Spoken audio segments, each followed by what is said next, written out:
Every year around the 4th of July, emergency vets fill up, lost pet reports skyrocket, and panicked pet parents start Googling what to do after the fireworks start. As a dog trainer and pet behavior expert, I wish I could reach those people sooner because most of the damage is preventable. I've dealt with this struggle personally with my own dog Oakley, and he became afraid of fireworks later on in his life, even after lots of training and exposure early on. Being a good dog trainer is not about preventing fear entirely. It's about preparing for it to show up and having a system in place to help them through it. Here's something I wish more people knew. There is no solid evidence that simply exposing your dog to firework sounds through YouTube or soundtracks actually prepares them for the real thing. So today I'm sharing the 10 things that I wish every pet parent knew before the 4th of July. These are things that could save your pet from trauma or even save their life. And if you're thinking, oh, well, my pet is fine with fireworks, you're going to want to stick around for number 6 because that's one of the most people ignore until something really goes wrong. Hi, my name is Amber Aquart, and I'm a certified animal trainer and pet behavior expert. I've been training dogs for over 13 years. I've been specializing in things from dog aggression to service dogs, off-leash hiking, you name it. And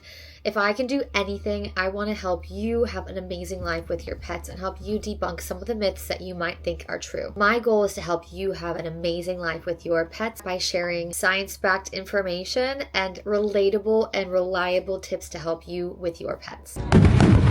Fireworks aren't just scary, they actually trigger panic in animals. They don't just startle pets, they actually activate the fight or flight response. Your cortisol spikes, the heart races, and even dogs who may seem calm are often internally stressed. A 2013 study found that nearly 50% of dogs show fear to fireworks. Fireworks cause a startle reflex and trigger the sympathetic nervous system, which is what controls the fight or flight response. This is a system that is evolved to help protect animals from threats in the wild. Sudden loud noises and flashing lights are interpreted by the animal's brain as a potential threat. Behavior science shows that sudden, unpredictable noises create a survival response in animals. This is biology, it's not behavior. And so you're not dealing with stubbornness, you're dealing with an animal in survival mode. So before we dive into the rest of the video, it's important to remember that your dog is not trying to give you a hard time, they're having a hard time. So what are signs that your pet is stressed? Dogs often will start pacing, panting, hiding, vocalizing, or destroying things. You may even see shaking. Now, there are a lot of other signs of stress that I'll go over in a different in-depth body language video, but things to look out for could be just shifting their eyes back and forth, pinning their ears back to their head, tucking their tail under, pacing, hiding, panting, sometimes even yawning and lip licking. Your dog might just look slightly uncomfortable, and there's so many ways that you need to know how your dog is feeling before it gets to the point where it's too late. And speaking of fear, there's one thing that I hear all the time that is completely wrong, but it's still widely believed. And it's something I even catch well-meaning professionals saying. We'll talk about it a little bit later, but I promise it will change the way that you support your dog forever. It's really important that your pet has a pre-planned safe space. Don't wait until your dog is showing signs of fear or anxiety. Make sure you plan this in advance. So I suggest having a quiet and closed room. You can also use a crate only if it's already in a safe zone and if your pet has previously used the crate safely. So I like to use a crate for my dogs, and they have their nice comfy beds in there. And one of the most important things that I find helps my dogs and cats with thunderstorms and fireworks is a white noise machine.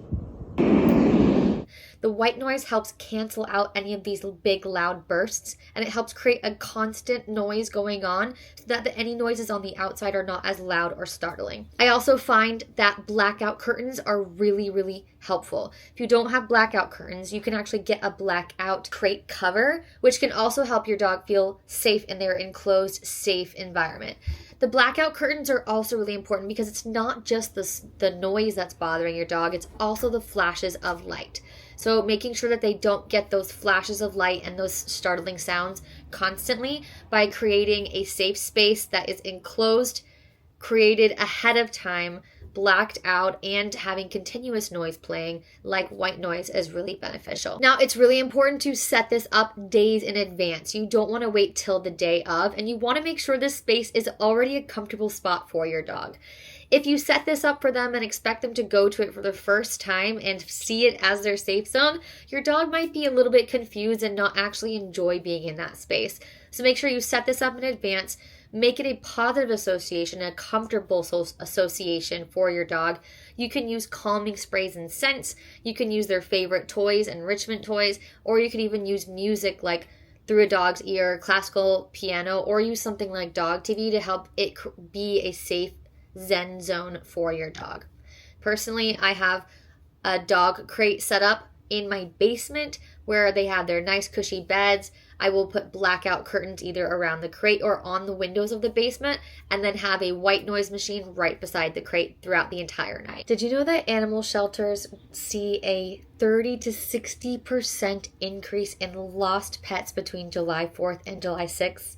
July 5th is their busiest day every single year. It's not just anecdotal. Studies show that nearly 1 in 5 lost pets go missing after being scared by loud noises like fireworks. It's not just a coincidence. It's a predictable pattern, and it's one that we can prepare for. So let's talk about how to actually keep your pets safe during this time. Here are some of the most important things you can do starting right now. Make sure your pet's IDs are up to date. This is step 1, and this is something that I want you to pause this video, go check your pet's identification and make sure it's up to date. This includes a collar with an ID tag that has your current phone number on it. Make sure that you check your pet's microchip information is up to date on the national database. Depending on where you registered your pet, you might notice that you have old information like a previous veterinary hospital or a different state that you lived in. If you've ever adopted your pet, make sure that the place you adopted your pet from is no longer the contact info on their microchip information. If your pet gets lost, this is what is going to bring them back home to you. Make sure you secure your house and your yard. It's a sad fact that most pets are actually lost on 4th of July from their own backyard. Double check that all fences, gates, and doors are latched securely. Close windows, block escape routes, and even pets who have never tried to run can surprise you when they're panicked. I recommend that on this day and the day after, even the day before, keep your pets on a leash, even in your backyard, especially if fireworks are going to be nearby. You don't want any random fireworks popping off the day before, the day after, to suddenly startle your pet, and then you find out too late that they can jump over your fence. Keep your fence secure, but don't take the risk and keep your pet on a leash. I also highly suggest get in the walk, play session, and enrichment activity early in the day when it's quiet. Don't wait till later in the day to tire out your dog. Mentally and physically tiring them out beforehand is going to help them rest better later in the day with the chaos. Don't try to walk your pet when fireworks start. It's way too risky. So wake up early that morning, get your pet exercise, provide lots of enrichment toys and lots of different fun things for them to do during the day, and prepare for a quiet time in a safe spot later that evening. Not all calming tools are created equal. If your pet has serious noise phobia, make sure you talk to your vet and do not wait until July 4th to try something out for the first time. I tell every client, talk to your vet way before July 3rd and come up with a plan for your specific pet. It's a difference between managing stress and reacting too late, and you don't want to be in a place where you're desperate for help. There are many medications out there to help your dog calm down and to feel less anxious, but it's important that you talk to your vet to find out what's the best route for you and your pet. There's things like vet-approved medications like Soleo that are backed by science and specifically designed to reduce panic, not just knock your dog out. However, sometimes a vet might recommend something like gabapentin or trazodone to help calm your pet down and keep them calm during this time. Personally, I have found that using things like gabapentin and trazodone just make my pet tired and don't actually help with the anxiety or the noise phobia. So bringing up something like Soleo to your veterinarian if your dog has noise phobia might be a really good option for you. On the flip side, over-the-counter products are unregulated, inconsistent, and not always strong enough if your dog has true noise phobia. But there are some things that people have found anecdotally helpful for their specific pet. There are plenty of calming supplements out there and they all claim to do the job, but they all do something different and they're going to affect your pet differently. I have tried quite a few out there and I found that most of them were not enough to help my truly noise phobic dog. but they were enough to take the edge off. So there are a few things that I have used after lots of trials and testing that I have found that work for my dog. And I get tons of questions from people. Does the Thunder shirt work? Do these calming sprays work? Does this supplement work? And the answer is it depends on your dog. It also depends on the timing, the dosage, and these are all things you don't want to experiment with the day of. So make sure you're trying them out ahead of time to see how it affects your dog. The things that I have found personally helpful for my dogs and most of my client dogs, I will put in the link in the description below. All of my Amazon recommended products are things that I have tried and tested myself, and I have been happy with the results. But be sure to talk to your vet if you are unsure about how your dog's going to handle this loud and scary night. Now, I mentioned earlier about some huge myth that people say is true, and it is absolutely false. And I want to bust this really huge myth here, because this is going to change the way that you live with your pet. Comforting your pet when they are stressed or scared is not going to reinforce their fear. I'm going to repeat that. If you comfort your dog when your dog is scared, you are not teaching them to be more fearful. You are not encouraging them to be fearful. Fear is an emotion. It's not a behavior. You can't reward fear the way you would reward jumping or barking. Now, if your dog is afraid and they're jumping on you when they're afraid for comfort and you are giving them that comfort and that love, you are reinforcing them jumping up. But personally, if my dog is scared, the first thing I want them to do is come to me and jump up on me. And I have actually done this with my dog Whiskey and my dog Oakley. If they're unsure about something, I absolutely encourage them to come jump up on me, and I hug them and I comfort them because that helps them feel better. I'm not worried about teaching my dog to jump up on me in the moment where they are freaking out. I want them to know I'm always there to support them. I'm always there to comfort them. So if your dog crawls into your lap shaking, it's okay, and it's actually really important to offer them that comfort and security. Be your dog's safe space. It's not spoiling them, it's supporting them. If you can, stay home or have a plan. If you can be home with your pet during the fireworks, do it. Your presence alone is calming and helpful for your pet. If you need to be out, leave them in a secure room and check on them remotely if possible. I have Furbo pet cameras and Wise cameras all over my house to keep an eye on my pets whenever we're not there.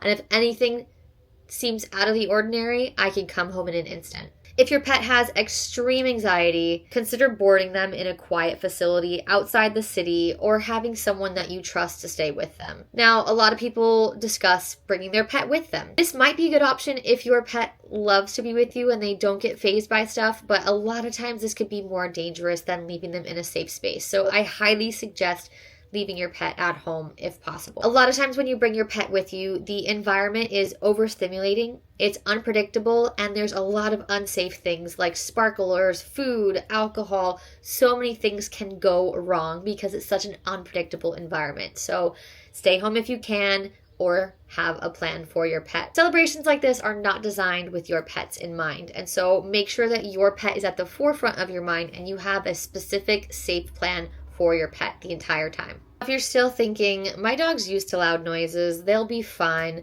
let's talk about why that confidence backfires and what most people forget to plan for. Overconfidence is dangerous, and even bomb-proof dogs can react. Perfect example is my service dog Oakley. He was fine for 6 years. And on the 6th year, it got to him, and now he's afraid of fireworks.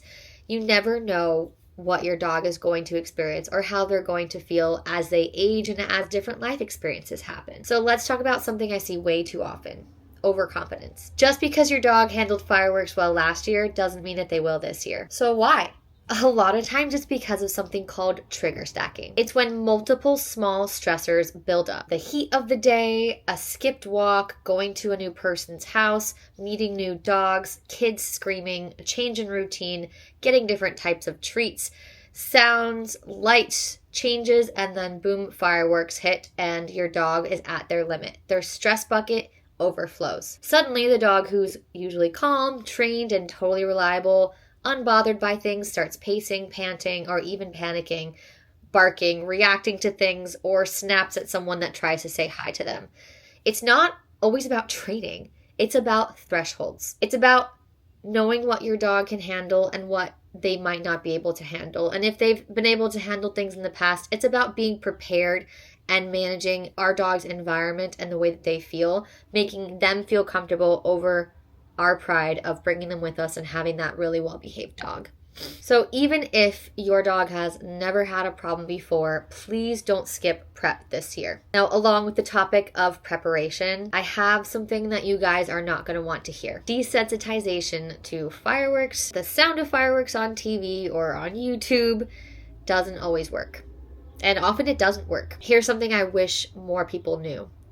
There is no solid evidence that simply exposing your dog to firework sounds through YouTube or soundtracks actually prepares them for the real thing. Why? Because fireworks aren't just about the noise. It's the vibration, it's the flashing lights, it's the smells of gunpowder, it's the unpredictability of the sounds being louder, the sounds screeching, happening all at once or once in a blue moon.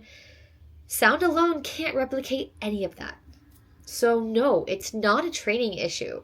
If your dog reacts fearfully, it's a normal behavior for them to react fearfully to something so unpredictable. You can't fix fireworks with exposure. It's a sensory overload, and that's why management, preparation, and emotional safety matter more than drilling the soundtracks. So if your dog still panics or reacts somewhat fearfully on the 4th, even after hearing sounds all week, it's not because you failed at training. It's because training isn't the issue. Please don't forget this, and please take the precautions necessary to keep your pet safe. I don't want to forget about our cats. Cats aren't safe just because they're indoors. And if you have a cat that goes outside, please, I beg of you, several days, a week before this holiday and after the holiday, please bring them inside. Bring your cat inside. Keep them safe. You do not know how they're going to react. They could get themselves hurt. They can bolt and never come back. They can get hit by a car. So many things can go wrong. Bring your cat inside. But just because your cat is inside doesn't mean that they're safe. It's extremely, extremely important that we check our home environment to make sure our cats are safely enclosed in the house. I highly suggest that you also create a safe space for your cat just as you would for your dog. Maybe that's a room where there's less noises, less stimulation, playing that white noise, playing those sounds. You can also use something like a feel-away diffuser, calming music, and securing those windows is going to be crucial. Cats respond really, really well to feel-away, and so that's linked down in my Amazon product recommendations because it is something I have seen that all cats benefit from. It helps them feel calmer. When your cat is hiding, it doesn't mean that they're okay. It doesn't mean that they're just coping. So it's important that we take all these necessary precautions we were talking about with dogs and also apply it to our cats. Our cats don't understand what's going on either, so provide a safe space, encourage some enrichment, some playtime with you during the day, and make sure that you are checking in on your cat and giving them that safe spot where you know they're going to be okay. With celebrations and holidays, a lot of times that comes with a lot of party or celebration hazards. We tend to have a great time eating and having drinks, but a lot of times people leave these things out and about. It's really, really crucial that you pay close mind, especially if you have a dog or a cat that likes to snatch things. Look out for unsafe foods like bones left over, alcohol, chocolate, fatty meats, all these little things, maybe skewers. I had my dog Whiskey eat a skewer one time because there was a sliver of meat on it and it stabbed her in the back of her throat and she was bleeding. Absolutely terrifying. And she ended up being okay after a vet check the next day. But I didn't know she would snatch a skewer off the table that had meat on it and stab her in the mouth. So these are the things we have to look out for, and we have to take the extra necessary precautions to keep these things out of reach from our pets. Along with that, you need a day after plan. You might find out that there are still some random scattered fireworks the day after or the day before, but plan for there to still be some surprises the following day so that there's nothing that's going to spook your pet and get them running. The other thing is to sweep your yard before letting them out. You don't know what could have fallen into your yard, whether that be firework debris or food. things they shouldn't be eating. You want to check all of these things before letting your pet go back into their spaces outside. I would also suggest continuing the calming support for your pet on the 5th. So keep them restrained, keep them in safe spaces, provide enrichment safely inside, and don't just go back to your regular routine until you have found that everything is normal. Some pets will still hold on to the stress, and stress hormones don't typically leave your pet's body until after 72 hours. So keep that in mind before resuming any regular activities. Your pet might still be a little bit in their flight or fight response. Finally, preparation beats reaction every time. Make a checklist. Don't wait until the day of to know what you need to do. Prep early. Make a safe space ahead of time. Make sure your dog and or cat are already comfortable with this space. Secure every place in your house. Check IDs now. Don't wait to see if your pet's ID is up to date. Consult your vet. Talk to your vet right now. Don't wait until it gets too late to make an appointment with your vet. Talk to your vet about different ways that you can help your pet on this scary day and moving forward in the future. Enrichment goes a long way. Have some enrichment toys that you know will keep your pet busy. I have linked all of my favorite enrichment items, calming products, everything that I have used for my pets. I have linked in the description down below, so it's easy for you to find. Long-lasting chews, enrichment toys, prep all of these things in advance. Make sure you have a safe space for your dog. Check all of the IDs.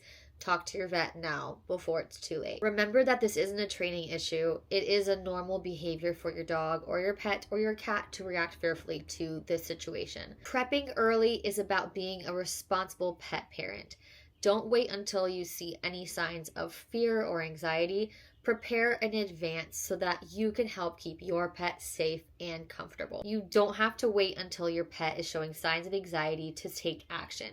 Start right now because your pet doesn't know what's coming, but you do. If this has helped you at all, please share this video with someone who needs to hear it. And tell us in the comments what has helped your pet stay happy, safe, and comfortable.